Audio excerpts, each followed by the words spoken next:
जिंदाबाद। जिंदाबाद जिंदाबाद जोर से बोलो जिंदाबाद। जिंदाबाद जिंदाबाद। जोर से तालियों से अभिनंदन माननीय मंत्री जी का। ऑल इंडिया SC/ST रेलवे एम्प्लॉयजेशन के इस प्रांगण में जोरदार तालियों से अभिनंदन। जोरदार तालियां माननीय अर्जुन राम मेघवाल जी के लिए। माननीय मंत्री जी जिंदाबाद जिंदाबाद। हमारे बीच में माननीय श्री अर्जुन राम मेघवाल जी कानून मंत्री भारत सरकार पहुंच चुके हैं। All India SC/ST railway employee association की ओर से उनका हार्दिक स्वागत और अभिनंदन। आप सभी से अनुरोध है कि माननीय मंत्री जी के सम्मान में जोरदार तालियों से स्वागत करें माननीय मंत्री जी का। जो अपने राष्ट्रीय अध्यक्ष श्री BL बैरवा जी और जो केंद्रीय कार्यकारिणी के हमारे कार्यकारी अध्यक्ष doctor A Gnanasekaran Murmu ji, M Mohan ji, आपसे अनुरोध है कि माननीय मंत्री जी का अनुरोध करूंगा बैरवा जी से कि सबसे पहले बाबा साहब डॉक्टर भीमराव अंबेडकर और बिरसा मुंडा जी को पुष्पांजलि अर्पित करेंगे, भगवान बुद्ध को पुष्पांजलि अर्पित करेंगे।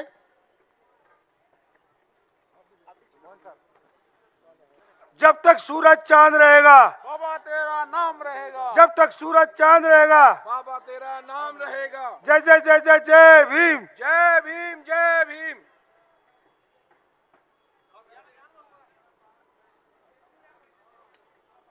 मैं आपके पीछे बोलेंगे, लोग सभी आगे आके बैठिए ना।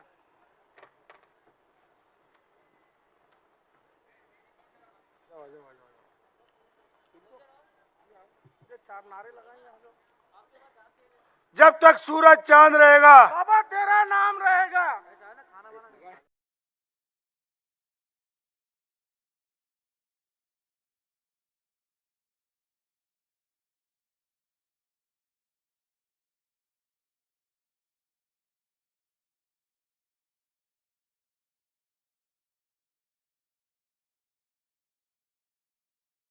परम पूज्य डॉक्टर बाबासाहेब आंबेडकरांचा, परम पूज्य डॉक्टर बाबासाहेब आंबेडकरांचा।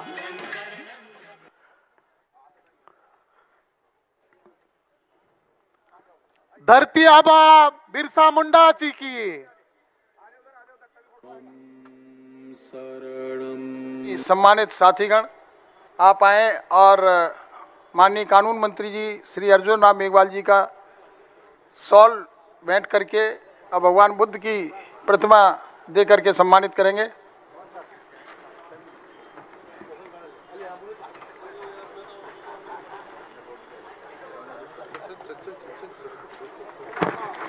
माननीय मंत्री जी का यहाँ पर all India SC/ST railway employees association के द्वारा हार्दिक स्वागत किया जा रहा है। हमारे राष्ट्रीय अध्यक्ष एवं राष्ट्रीय महामंत्री जी के द्वारा हमारे मुख्य अतिथियों का यहाँ पर स्वागत हो रहा है। सभी लोग तालियों के गूंज में मंत्रियों का स्वागत कीजिए। हेलो हेलो, साउंड थोड़ा आवाज। नंदा कुमार दानावर,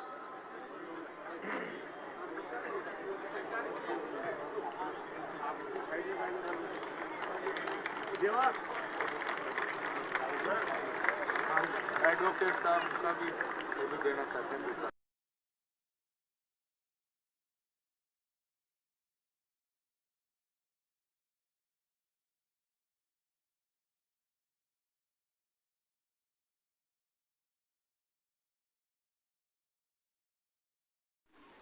मैं चौधरी साहब आपको बताना चाहता हूँ, ये कालखंड ऐसा कालखंड है नरेंद्र मोदी जी के नेतृत्व में जो सबसे ज्यादा बाबा साहब का सम्मान कर रहा है। ये कालखंड है। आपने कभी सुप्रीम कोर्ट में बाबा साहब की मूर्ति देखी थी क्या? कभी सुप्रीम कोर्ट में बाबा साहब की प्रतिमा देखी थी क्या? ये मेरा एक अनुरोध चीफ जस्टिस ऑफ इंडिया को हुआ, ऑनरेबल जस्टिस DY चंद्रचूड़ साहब को, कि बाबा साहब को वकालत के पेशे की शुरुआत उन्होंने 1900 1923 में की थी और 100 साल पूरे हो रहे हैं 23-24 की अवधि में। तो 100 साल में वकीलों की स्थिति कैसी हुई देश में, वकीलों का काम कैसा चला, कैसे उन्होंने संविधान की रक्षा की, बाबा साहब ने कौन कौन से केस लड़े।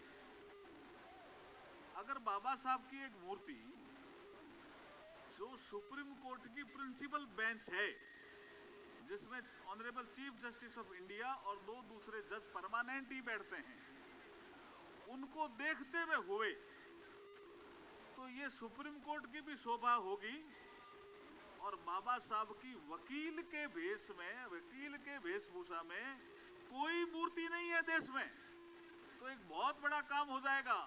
मेरी बात को उन्होंने माना और जो बड़ा लॉन है सुप्रीम कोर्ट में, वहां पे बाबा साहब की एक आदम प्रतिमा लगी, जिसका उद्घाटन राष्ट्रपति जी ने किया। मैं भी उसमें सम्मिलित था, सारे जजेज ऑफ द सुप्रीम कोर्ट उसमें थे और बाबा साहब देख रहे हैं सुप्रीम कोर्ट की प्रिंसिपल बेंच को कि निर्णय सही करना भाई, मैं आ गया हूं सुप्रीम कोर्ट में।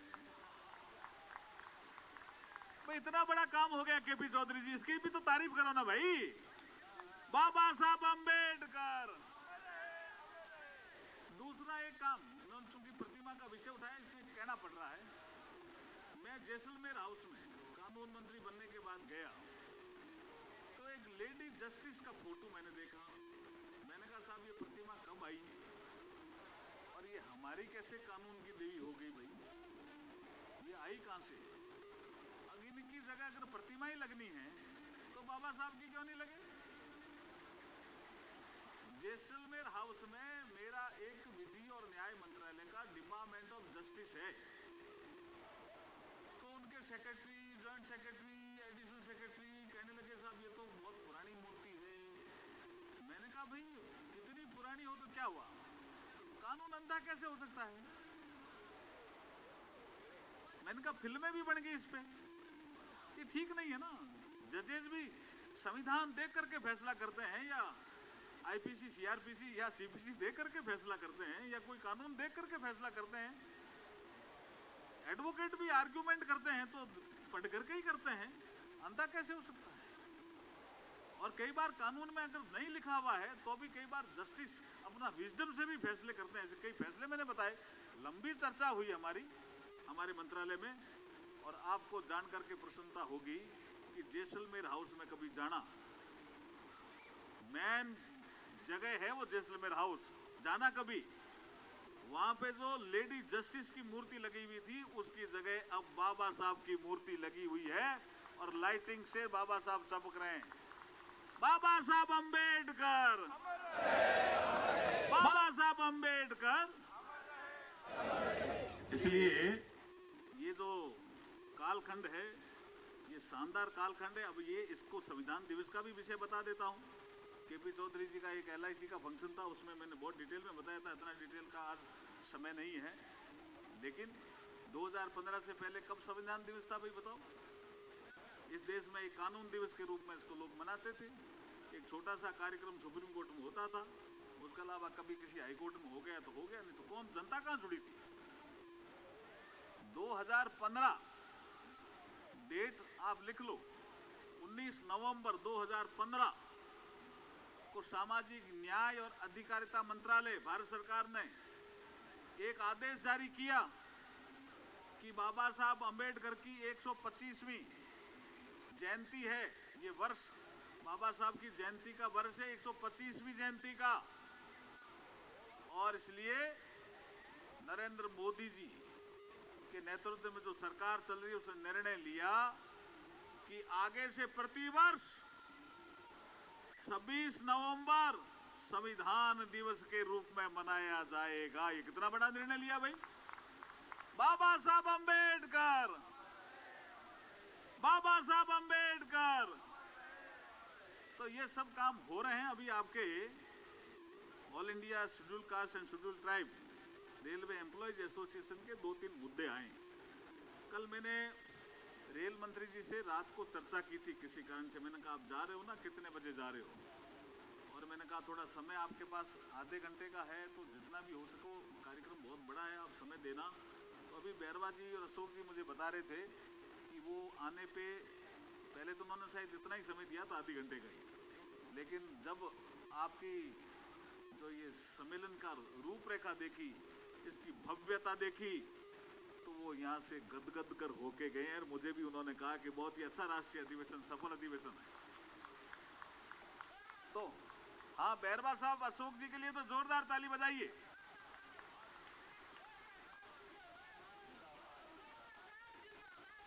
और अश्विनी वैष्णव साहब के लिए भी जोरदार ताली बजा दीजिए। और यहाँ के एमपी और केंद्रीय सड़क परिवहन मंत्री हमारे नितिन गडकरी जी ने भी जो संदेश भेजा, उनके लिए भी जोरदार ताली बजा दीजिए। मन साफ है तभी तो संदेश भेजा भाई। सब लोग मिलकर के एक प्रयास करेंगे कि आपकी जो 2-3 छोटी मोटी डिमांड है।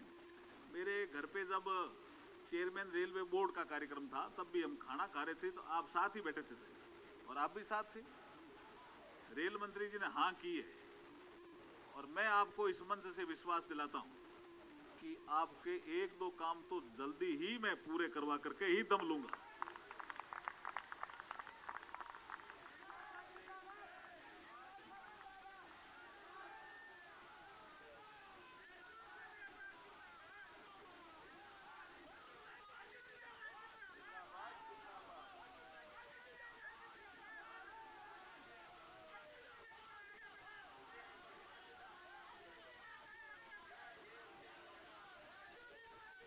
अभी आपको ऐसा माना जाता है कि ये एक कोई रेलवे एम्प्लॉयज एसोसिएशन है, वेलफेयर का काम करने के लिए हुई है। हमने उनको समझाने की कोशिश की है कि समानता हमारे संविधान की प्रमुख विशेषता है।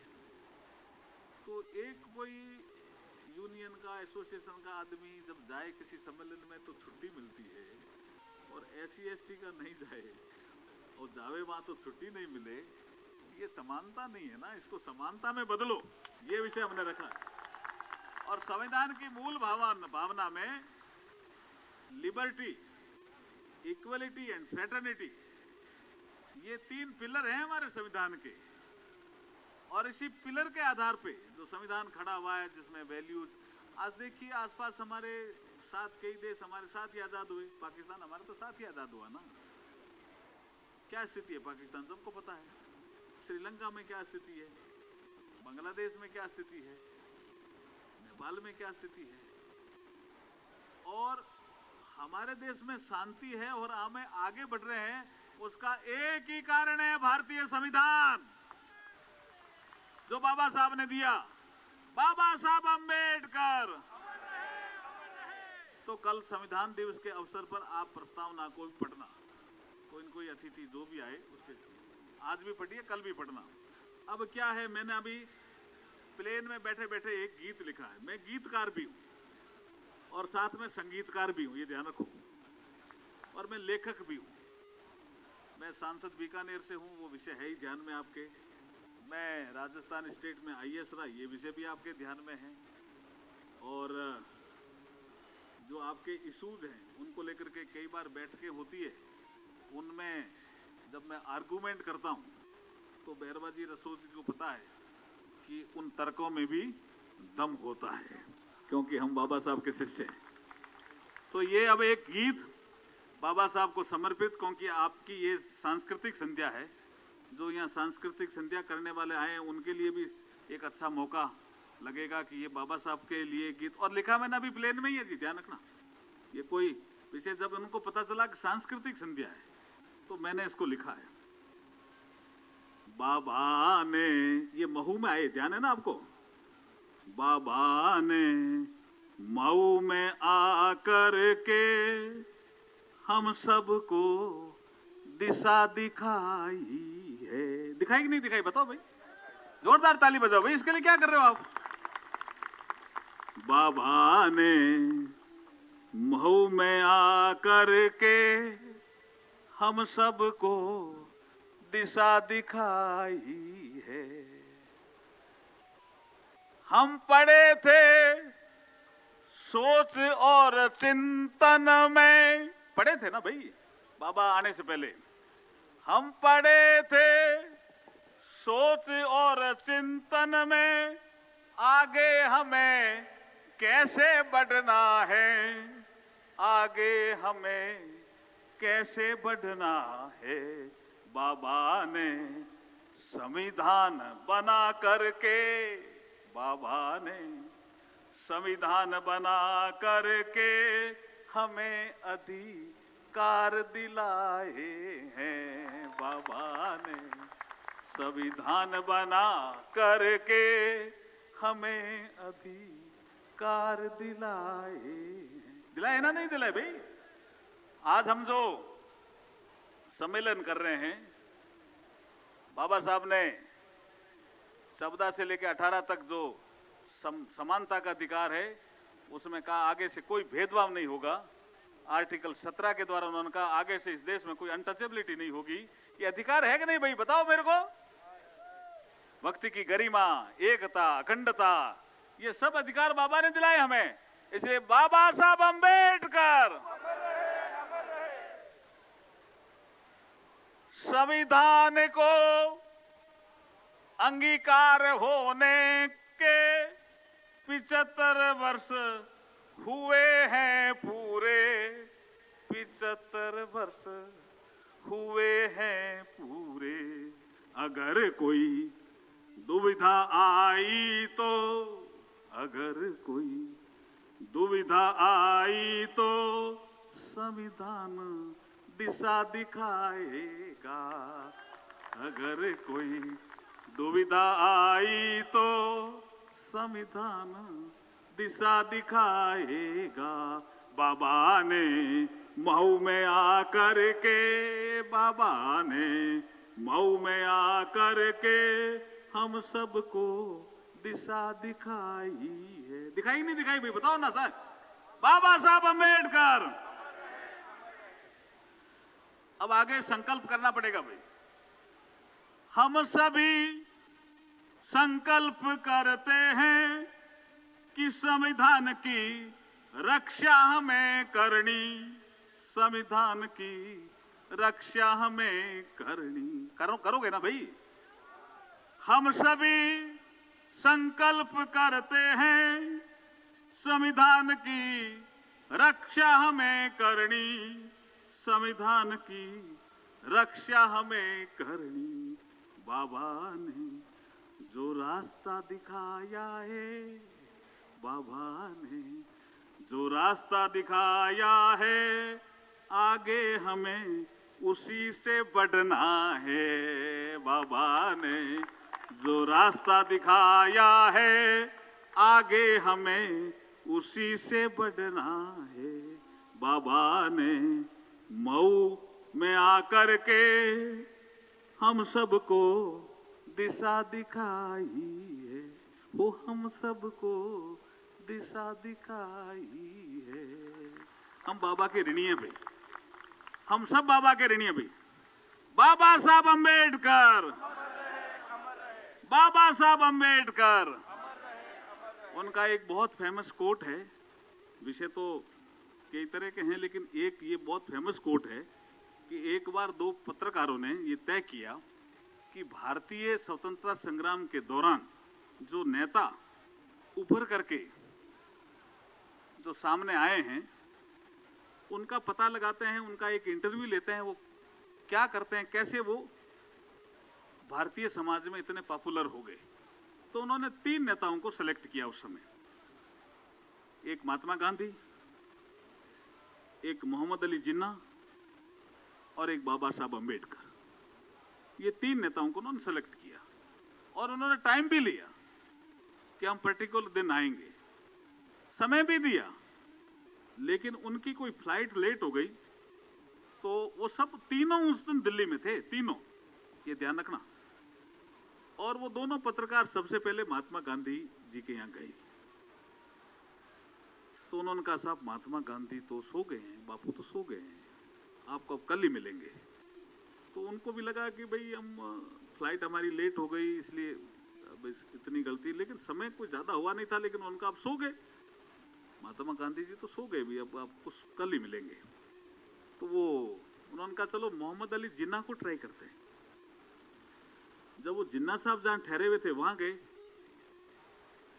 कोई साधन लेकर के, तो लगा होगा आधी पौन घंटा उनको, लेकिन जब वहां पहुंचे तो वहां पता चला कि जिन्ना साहब ही सो गए। तो उन्होंने कहा भाई अब क्या करें, अब दो ये सो गए तो तीसरे की तो ट्राई करके ही क्या करेंगे, वो हो सकता है भारत में लोग जल्दी सोते होंगे।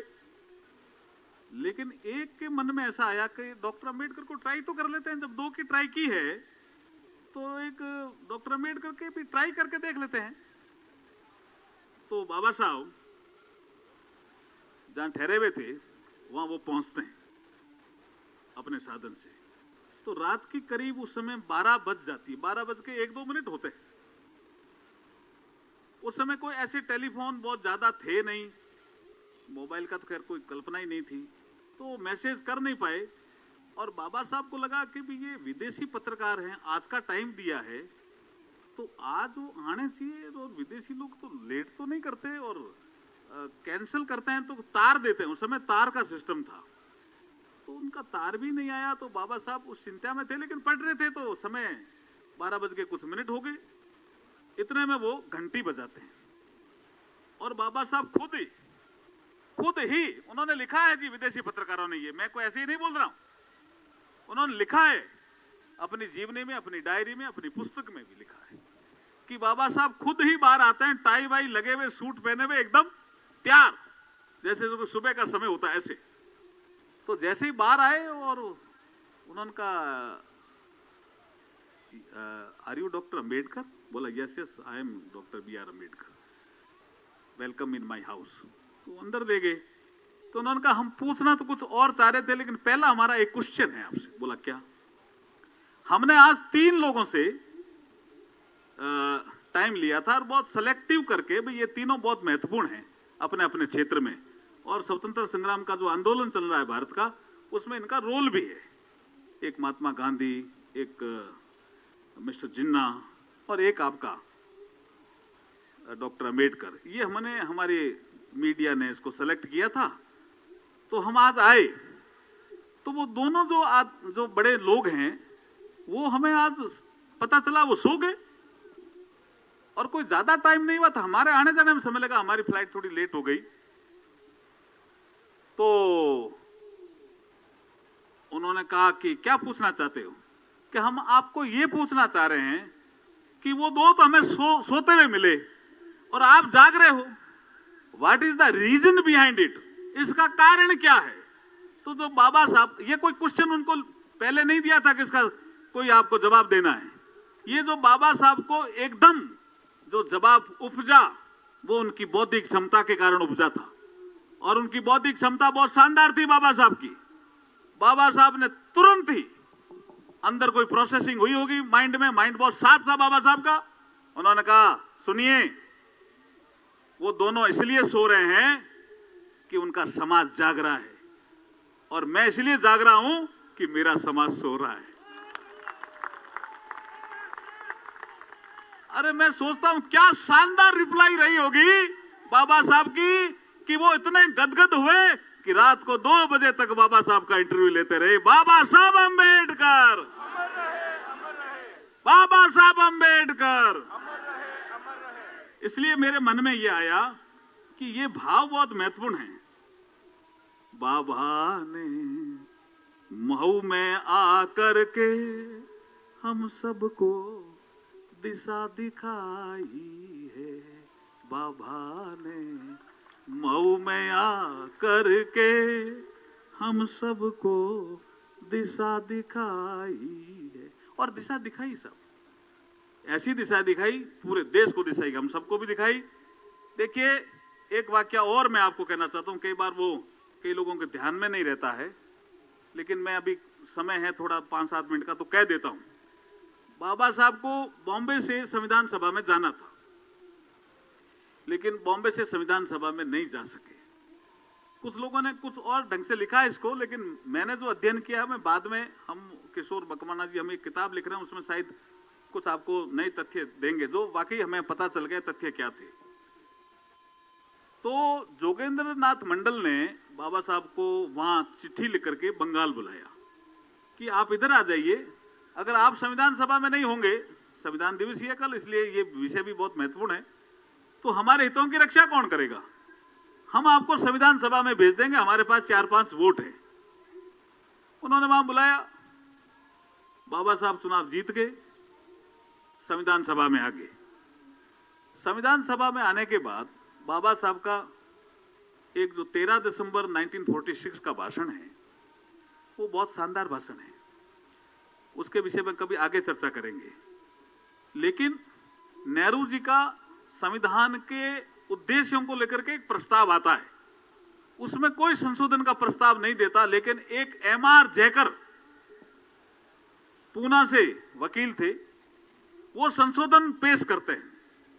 राजेंद्र प्रसाद जी ने वो संशोधन मान लिया, तो कांग्रेस के लोगों को अजीब लगा कि भी एमआर जयकर संशोधन क्यों दे रहे हैं नेहरू जी के प्रस्ताव पे। उस समय नेहरू जी बड़े आदमी, बहुत बड़े आदमी, उनके प्रस्ताव को संशोधित करने का क्यों ऐसा काम कर रहे हैं ये सब। तो राजेंद्र प्रसाद जी ने देखा भी डॉक्टर अंबेडकर के बारे में बहुत सुना है, इनको बोलते हुए हमने कभी नहीं सुना, तो आज एक इस प्रस्ताव पे ये क्या बोलते हैं टेस्ट कर लेते हैं। तो उन्होंने डॉक्टर BR अंबेडकर साहब का नाम पुकार लिया। ये संविधान सभा की बहस में भी है, आप जाके देख भी सकते हो। उस दिन उनका इतना शानदार भाषण हुआ कि पूरे संविधान सभा ने तालियां बजा करके बाबा साहब का सम्मान किया उस दिन। तो एमआर जयकर को लगा कि मेरे प्रस्ताव को मान नहीं रहे हैं, तो उन्होंने इस्तीफा दे दिया। जब इस्तीफा दे दिया, उसी बीच में एक ये भारत और पाकिस्तान के बंटवारे का काम तय हो गया, और एक अधिकारी था अंग्रेज, क्या नाम था रे मुकेश, जो दीवारें खींच गया, नहीं रैम, हाँ नहीं एक और था, नहीं ये अभी आ जाएगा, तुम देखो ना, जो उन्होंने हिंदुस्तान और पाकिस्तान के बीच में रेखाएं खींची थी, वो कभी आया नहीं यहाँ। नहीं मैकपोन नहीं जी, वो तो भारत और चाइना के बीच में, जल्दी करो भैया। तो वो है रेड क्लिफ, किसने बोला भाई, ताली बजाओ जोरदार उनके लिए। यही बेरवा जी, आपकी टीम बहुत जोरदार है भाई, बहुत जोरदार ताली बजाओ उनके लिए। रेड क्लिफ ने रेखाएं खींची, तो रेखाएं खींची, तो ये बाबा साहब का जो स्थान था ना, जो आज बांग्लादेश में है, पहले पूर्वी पाकिस्तान में चला गया। जैसूर खुलना, वो जैसूर खुलना से जीते थे, वो जब चला गया तो बाबा साहब ने कहा मैं संविधान सभा का सदस्य नहीं रहा। यहां बाबा साहब देशभक्त के रूप में आते हैं राजेंद्र प्रसाद जी के पास, और वो कहते हैं आपने क्या किया साहब? बोला क्या मुझे जबरदस्ती आप पाकिस्तान भेजना चाहते हो क्या? I will not go to Pakistan. ये बाबा साहब देशभक्ति के रूप में यहां बोल रहे हैं, I will not go to Pakistan, I will be in India. मेरे समाज के लोगों का मुझे काम करना है, मैं नहीं जाऊंगा पाकिस्तान। क्यों भेजना चाहते हो? उन्होंने कहा साहब वो पता करता हूं। तो पता किया तो पता चला कि जो पॉपुलेशन 50% से ज्यादा किसी प्रांत में या किसी जिले में मुसलमानों की है, वो हम पश्चिमी पाकिस्तान और पूर्वी पाकिस्तान को देंगे, और जो आबादी 50% से ज्यादा हिंदुओं की है वो हम हिंदुस्तान में रखेंगे। ये एक फॉर्मूला था मोटा मोटा। तो बाबा साहब को लगा यार हो सकता है वहां 50% मुसलमान होंगे, लेकिन बाबा साहब ऐसे शांत बैठने वाले नहीं थे। उन्होंने 2-3 दिन इसमें लगाए। इसलिए अध्ययन करने का भी बाबा साहब हमें सीख देते हैं कि एकदम से तर्क करने से पहले तर्क के लिए सामान चाहिए, हथियार लेकर के तर्क करो। तो बाबा साहब ने सारे जो हमारे पूर्वी पाकिस्तान में वो लोग थे बंगाल में, उनको पूछा कि भाई उसकी पॉपुलेशन कितनी है। तो कुछ लोग कहते हैं लिखने वाले, अब तो पूरे आंकड़े आ गए कि 50% से कम थी मुसलमानों की पॉपुलेशन, 48% थी।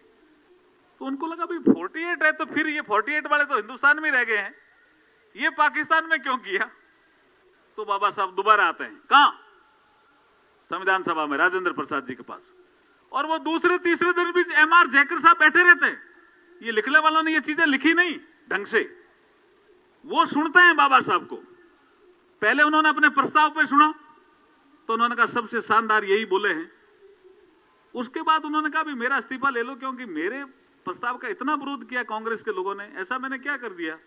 मैंने यही तो प्रस्ताव रखा था ना कि मुस्लिम लीग के लोग आ जाएं और प्रिंसली स्टेट के प्रतिनिधि आ जाएं संविधान सभा में, उसके बाद चर्चा करो उद्देश्य पे, तो ठीक है। इसमें क्या गलत है? ऐसा देश का बंटवारा तो हुआ नहीं था, मैंने क्या गलत ऐसा किया? लेकिन उसको सबसे अच्छा डॉक्टर अम्बेडकर ने मेरी बात को कुछ समर्थन किया, कुछ नेहरू जी की बात को समर्थन किया, एक समालोचना थी, तो उन्होंने कहा मेरा इस्तीफा ले लो। मैं नहीं, तो उनको समझाया गया नेहरू जी के द्वारा और नेताओं के द्वारा, भैया अभी संविधान सभा बनी है, आप अगर इस्तीफा देंगे तो अब सुकून हो जाएगा संविधान सभा में, आप वापिस ले लो। तो वो वापिस लेने के लिए आए थे, लेकिन जैसे ही डॉक्टर अम्बेडकर घुसे तो उन्होंने देखा ये डॉक्टर अम्बेडकर वापिस क्यों आए हैं, इनका तो शायद कोई कह रहा स्थान चला गया पाकिस्तान में, पूरी पाकिस्तान में। उन्होंने कहा राजेंद्र प्रसाद जी मैंने पूरा पता किया है, मेरे साथ ज्यादती हुई है। बोला क्या? वहां पॉपुलेशन जयसूर खुलना में 48% से नीचे है, कोई कह रहा 45% है, लेकिन मेरे को पक्का आंकड़ा मिल गया है। वहां कोई ICS ऑफिसर है, उसने कहा है कि 48% से 100% नीचे मेरे पास डेटा है। तो जब वो 50% से ज्यादा है ही नहीं, तो वो स्थान मेरा जो निर्वाचित स्थान है, मुझे वो पाकिस्तान में डाल दिया, तो मैं जो हिंदुस्तान की संविधान सभा है उसका संविधान सभा का सदस्य ही नहीं रहूंगा, तो मैं मेरे जो लोग हैं उनके हितों की रक्षा कैसे करूंगा? और मैं I will not go to Pakistan again, I am telling you. तो वो सुन रहे थे MR जयकर बैठे बैठे, उन्होंने कहा मैं ये इस्तीफा वापस नहीं लेता हूं। ये इतना विद्वान आदमी, मैं भी बैरिस्टर हूं बोला, और बहुत मैं भी बड़ा वकील हूं, ऐसी बात नहीं है कि नहीं हूं, लेकिन मेरे को ये अच्छा नहीं लगा यहाँ मेरे प्रस्ताव का आप लोगों ने विरोध किया, तो मैं जो इस्तीफा दिया है मेरे को कहा वापस लो, मैं वापस नहीं लेता हूं, और मेरा स्थान मैं खाली करता हूं, और मेरे स्थान पे डॉक्टर अम्बेडकर को लेकर के आइए। इसलिए वो पूना से निर्वाचित होकर के गए हैं भाई साहब, ऐसे ही नहीं गए हैं। कितना षड्यंत्र रचा गया था जी। और जैसे ही वो संविधान सभा में आ गए, उसके बाद कुछ लोग कुछ ही कहते हैं कि उन्होंने बना दिया संविधान सभा में, उन्होंने बना दिया ड्राफ्टिंग कमेटी का चेयरमैन। ऐसा नहीं है जी। नेहरू जी ने एक पत्र लिखा, वो मद्रास में थे ना, क्या नाम था उनको, पत्र लिखा जो अंग्रेज एक थे ना, एक संविधान विशेषज्ञ, एक बड़े संविधान विशेषज्ञ थे। नेहरू जी ने एक पत्र लिखा कि हमारे देश का एक संविधान बनने वाला है। आइवर जेनिंग को एक पत्र लिखा नेहरू जी ने कि हमारे देश का एक संविधान बनने वाला है, इसलिए आप हमारे देश का संविधान बनाने के लिए भारत में आइए, हिंदुस्तान में आइए, और हमारी सेवाएं दीजिए, क्योंकि आप एक्सपर्ट हो संविधान बनाने के लिए। वो उन दोनों मद्रास में थे, कोई लेक्चर देने के आए हुए थे। उन्होंने इन राइटिंग लेटर देकर के लिखा नेहरू जी को कि आप क्या कर रहे हो भाई नेहरू जी, क्या कि मेरे से ज्यादा विद्वान आपके देश में डॉक्टर अम्बेडकर है ना, संविधान बनाना है तो उनसे बना लो भाई।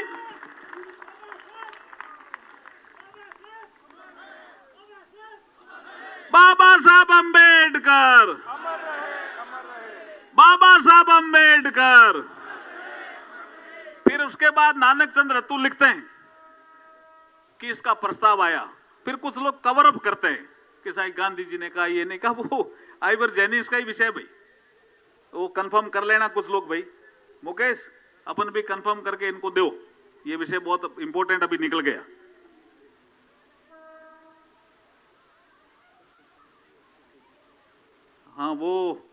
हाँ एक चिट्ठी और मिली है हमें, ये चिट्ठी मिली है, ये है एडविना माउंटबेटन की एक लेटर है जो डॉक्टर अम्बेडकर को लिखा है, और उन्होंने कहा है कि हमारे को एक मिस्टर वल्लारी है कोई, उन्होंने आप वल्लारा है, उन्होंने आपका नाम सजेस्ट किया है आइवर जेनिंग्स के थ्रू, तो हम आपको ड्राफ्टिंग कमेटी में ले रहे हैं, शायद चेयरमैन ही बना देंगे। सब चिट्ठियां आ गई भाई साहब, अब तो बाबा साहब बहुत अमर होने वाले हैं। बाबा साहब अम्बेडकर तो वो आ गए इसमें आकर के ड्राफ्टिंग कमेटी में। नानक चंद्र रत्तू लिखता है कि जब प्रस्ताव आया कि हम आपको ड्राफ्टिंग कमेटी का चेयरमैन बनाए, तो 2-3 दिन चिंता में रहे कि मेरी तबीयत ठीक नहीं है, मैं इसको स्वीकार करूं कि नहीं करूं प्रस्ताव को। मैं संविधान सभा का सदस्य तो बनना चाह रहा था और मैं ये सोच रहा था मेरे समाज के हितों की रक्षा में कर पाऊं, लेकिन पूरा संविधान ही मुझे ही बनाना है, इस पे मैं चिंतन कर रहा हूं, ऐसे कहा। और 2-3 दिन चिंतन करने के बाद नानक चंद रत्तू कहते हैं कि बाबा साहब उठे, नानक चंद आज मेरे मन में एक विचार आया। ये सब नानक चंद रत्तू ने अपनी पुस्तक में लिखा है जी, कि नानक चंद आज मेरे मन में एक विचार आया कि हर समाज के लिए कुछ न कुछ है कहने के लिए। भावी पीढ़ियां कहती है हमने ये बनाया, हमने ये बनाया, हमने ये बनाया, और हर समाज गर्व करता है। मेरे समाज के पास ऐसा क्या है जिससे आगे चल करके कभी मेरा समाज गर्व करेगा? अगर संविधान में बना दूंगा तो मेरा समाज संविधान पे गर्व करेगा और मेरे समाज की ताकत भी बढ़ेगी। ये चिंतन था बाबा साहब का।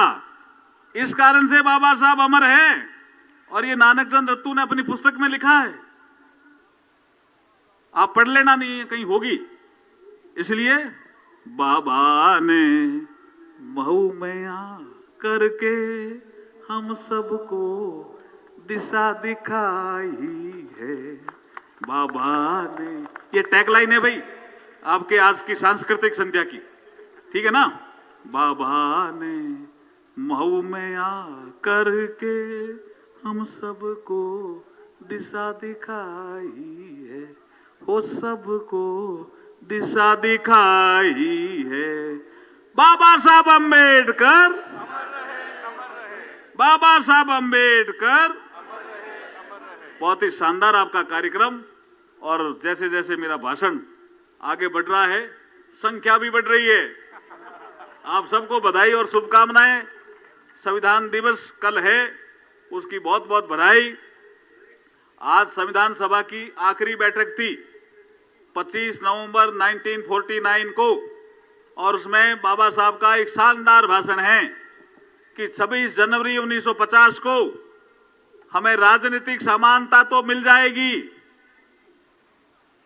एक वोट, एक मूल्य, एक व्यक्ति, चाहे राजा हो उसका भी एक मूल्य और चाहे गरीब आदमी भी हो उसके वोट का एक मूल्य। ये राजनीतिक समानता तो मिल जाएगी, हमारे संविधान के अनुसार हमने दी है, लेकिन सामाजिक और आर्थिक क्षेत्र में असमानता रहेगी, इसको दूर करना पड़ेगा। और अगर इनको दूर नहीं किया तो हमारी स्वतंत्रता खतरे में पड़ जाएगी। ये बाबा साहब ने उस समय भी चेतावनी दी थी। वो दिन था 25 नवंबर 1949। आज उस दिन को 75 साल पूरे हो गए हैं भाई। और जो असमानता नजर आ रही थी उसको काफी कुछ दूर करने का काम नरेंद्र मोदी जी ने किया है। ये बात चाहे पंच तीर्थ के माध्यम से आप समझ सकते हो, लेकिन अगर मैं गांव का आदमी मैं सोचता हूं, एक गांव में लाइट और एक गांव में लाइट नहीं है, समानता है वैसा। एक घर कच्चा गांव में, एक घर पक्का, ये असमानता थी। एक घर में टॉयलेट, दूसरे घर में टॉयलेट नहीं, ये असमानता थी। और इस असमानता को दूर करने का काम नरेंद्र मोदी जी ने किया, क्योंकि बाबा ने जो आने वाली सरकारें थी उनको दिशा दिखाई थी। इसलिए फिर कह रहा हूं, बाबा ने मऊ में आ करके हम सबको दिशा दिखाई है। बाबा ने मऊ में आ करके हम सबको दिशा दिखाई है। बाबा साहब अंबेडकर, बाबा साहब अंबेडकर। बैरवा जी, अशोक जी, आपका बहुत शानदार फंक्शन, मैं भी बहुत प्रसन्न हूं। और हो सकता है आज शाम को अभी मुझे रेल मंत्री जी मिलेंगे, आपकी जो 1-2 डिमांड है मैं सोचता हूं रात को ही पूरी कराने का प्रयास करेंगे। बोले भारत माता की जय।